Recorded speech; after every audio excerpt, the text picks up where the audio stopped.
memang tidak mudah untuk melaksanakan hal tersebut karenanya memang pihak-pihak yang terkait harus bisa melakukan evaluasi total. Menanggapi tragedi keracunan massal para murid dari makanan MBG, pakar hukum pidana menilai para penyalur makanan dan pihak yang memasok bahan makanan bisa dijerat pidana terkait unsur kelalaian. Selain pidana, para pengelola MBG juga bisa dijerat dengan Undang-Undang Kesehatan hingga Undang-Undang Perlindungan Konsumen terkait distribusi makanan yang tak sesuai standar kesehatan. Ada beberapa ketentuan pidana yang bisa diterapkan baik kepada penyalur makanan tersebut yang menyediakan makanan atau pihak-pihak yang memberikan masukan terkait dengan bahan-bahan makanan tersebut.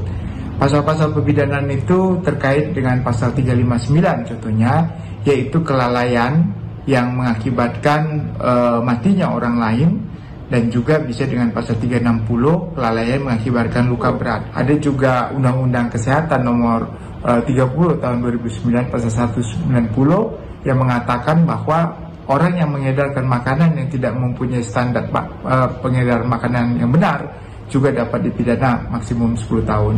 Selain itu juga ada Undang-Undang Perlindungan Konsumen ya yang tahun 899 di mana para orang yang mendistribusikan makanan yang tidak sesuai dengan standar kesehatan maka juga dapat dipidana melakukan suatu perbuatan pidana. Sementara itu, Ketua DPR RI Puan Maharani meminta pemerintah mengevaluasi total terhadap pelaksanaan program MBG pasca kasus keracunan menimpa sejumlah siswa. Menurut Puan, hal itu perlu dilakukan agar tidak ada lagi siswa yang dirugikan dalam program MBG. Ya, harus selalu dilakukan evaluasi untuk bisa ditindaklanjuti untuk bisa pelaksanaannya di lapangan bisa menjadi lebih baik. Dan jangan sampai kemudian anak-anak yang kemudian dirugikan. Jadi memang tidak mudah untuk melaksanakan hal tersebut karenanya memang pihak-pihak yang terkait harus bisa melakukan evaluasi total. Selama 3 hari berturut-turut, ratusan siswa di Kabupaten Bandung Barat, Jawa Barat alami keracunan MBG. Jumlah ini bukan sekedar angka, namun ada nyawa manusia yang dipertaruhkan. Lalu siapa yang harus bertanggung jawab? Kita bahas bersama Wakil Ketua Komisi 10 DPR RI fraksi PKB lalu Hadrian Irvani dan juga ahli gizi masyarakat Dr. Tan Sotien dan Guru Besar Fakultas Hukum Unsud Profesor Hipnu Nugroho. Bapak-bapak, ibu-ibu, selamat petang semua. Selamat petang. Siap, saya ingin ke Pak Lalu dulu. Pak Lalu, bahwa kita tahu orang tua murid di Kabupaten Bandung Barat akhirnya minta agar program MBG ini dihentikan karena anak-anak mereka sudah kedua kalinya alami keracunan. Tanggapan Anda? Baik, Mas. Jadi pertama yang ingin saya katakan adalah sejatinya program MBG ini adalah program bagus.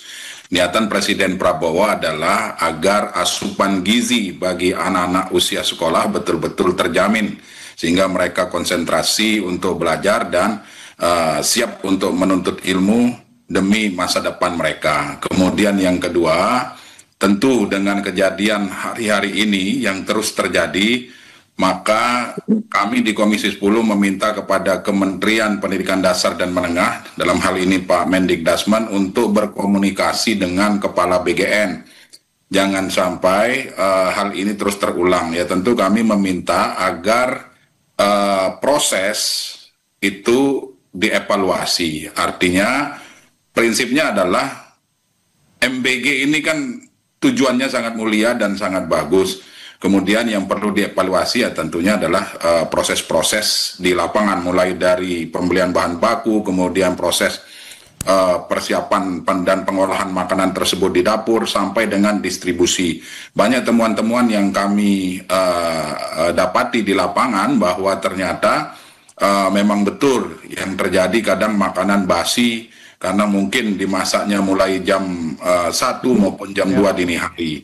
Nah, terkait dengan tuntutan dari para orang tua ya tentu harus diberikan penjelasan baik oleh pihak Badan Gizi Nasional maupun Kementerian Pendidikan Dasar dan Menengah melalui dinas pendidikan masing-masing. Ini harus diberikan informasi bahwa program ini memang sebetulnya niatannya itu sangat bagus dan memang ini program bagus.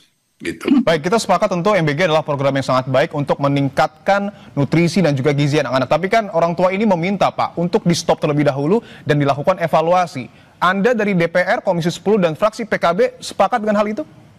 Ya tentu kita bersepakat khusus bagi daerah-daerah yang mengalami keracunan ini loh ya, di sekolah-sekolah yang mengalami keracunan, mohon di stop, mohon dievaluasi dulu, disterilkan dulu ketika nanti sudah benar-benar terjamin bahwa kejadian ini tidak akan terulang kembali, monggo dilanjutkan. Seperti itu.